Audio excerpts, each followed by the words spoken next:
नेपाली भाषा सिक्नको लागि सुरुमा त अक्षर सिक्नु पर्यो, क ख ग घ देखि ज्ञ सम्म। त्यसपछि चाहिँ हामीले के सिक्छौँ, शब्द बनाउन सिक्छौँ।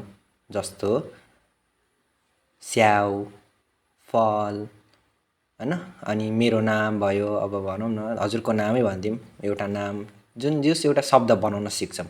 त्यसपछि हामीले चाहिँ त्यो शब्द मिलाएर अनि हामीले के बनाउँछौँ, वाक्य बनाउँछौँ। वाक्य भनेको एउटा सेन्टेन्स।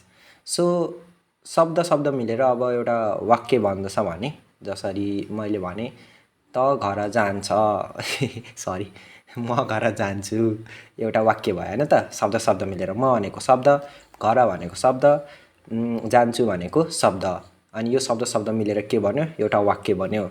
सो त्यो वाक्य अब मिलेर के बन्यो भयो, म घर जान्छु, खाना खान्छु, त्यसपछि त्यसरी चाहिँ एउटा वाक्य मिलेर फेरि के बन्यो, एउटा अनुच्छेद बन्ने भयो। सो यो चाहिँ हाम्रो एउटा नर्मल्ली नेपाली भाषा सिक्नको लागि केही स्टेप्सहरू भयो।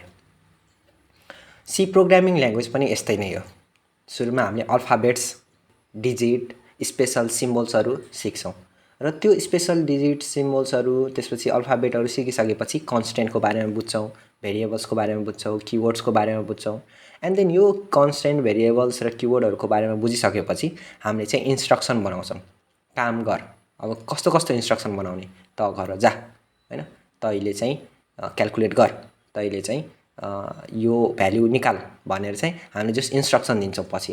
त्यसपछि त्यो इन्स्ट्रक्सन मिलाएर चाहिँ हामीले के बनाउँछौँ, एउटा प्रोग्राम बनाउँछौँ। र यसको बारेमा चाहिँ म अझै डिटेलली अर्को भिडियोमा, हरेक भिडियोमा चाहिँ एउटा डिटेल पार्ट चाहिँ बनाउँछु। सो आजको लागि यति नै।